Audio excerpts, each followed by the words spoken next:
Hello' friends, আজি মই লৈ আনিছোঁ আপোনালোকৰ বাবে আদা। আদা আমাৰ দেহৰ বাবে অতি উপযোগী। আদাৰো যে কিছুমান বিশেষ গুণ আছে হয়তো আমি বা আপোনালোকে নাজানে। গতিকে জানো আহকচোন আদাৰ কিছুমান বিশেষ গুণ। নমস্কাৰ বন্ধুসকল, আপোনালোকে চাই আছে মোৰ ইউটিউব চেনেল আসাম কেয়াৰ। আদা টুকুৰা বা ৰসৰ সৈতে নিমখ মিহলাই সেৱন কৰিলে বমি ভাৱ নোহোৱা হয়। আদা, কলা নিমখ, নেমু ৰস একেলগে খালে পেটৰ গেছ আৰু আজিৰ্ণ নিৰাময় হয়। দুকাপ পানীত 2 ইঞ্চি আকাৰৰ আদাৰ টুকুৰা সৈতে উতলোৱা পানী খালে বুকুৰ জ্বলা-পোৰা আৰু এচিডিটি আঁতৰ হ'ব। গৰ্ভৱতী মহিলাৰ পুৱাবেলা হোৱা বমি ভাৱ, মৰ্নিং চিকনেছ নিৰাময়ত আদা হ'ল উপকাৰী।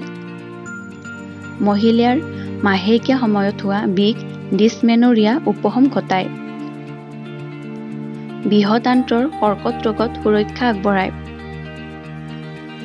বিজ্ঞানীসকলে ঠাৱৰ কৰিছে যে স্তনৰ কেঞ্চাৰ, পেনক্ৰিয়াছৰ কেঞ্চাৰ আৰু আবেৰৰ কেঞ্চাৰ প্ৰতিৰোধ কৰে।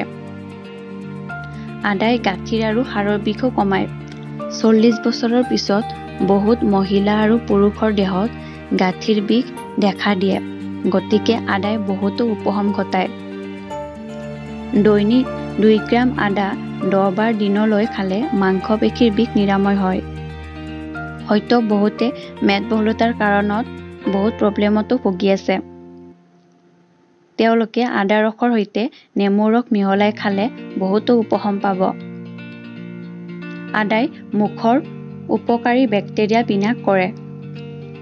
তাৰোপৰি দাঁতৰ আৰু মুখৰ দুৰ্গন্ধ দূৰ কৰাত আদাই বহুতো সহায় কৰে। পাইলছ ৰোগীসকলৰ বাবে আদা উপকাৰী। হয়তো বহুতো মহিলাৰ পাইলছৰ প্ৰব্লেমত ভুগে।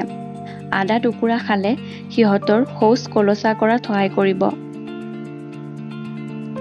আদাৰ তেল মিহলোৱা গৰম পানীৰে গা ধুলে গাৰ বিষৰ উপশম ঘটে। গতিকে আপোনালোকে যদি মোৰ চেনেলটো চাই কিবা সহায় হৈছে বুলি ভাবিছে তেন্তে মোৰ চেনেলটো লাইক কৰিব, ছাবস্ক্ৰাইব কৰিব আৰু শ্বেয়াৰ কৰিব। আজিলৈ ইমানেই, ধন্যবাদ।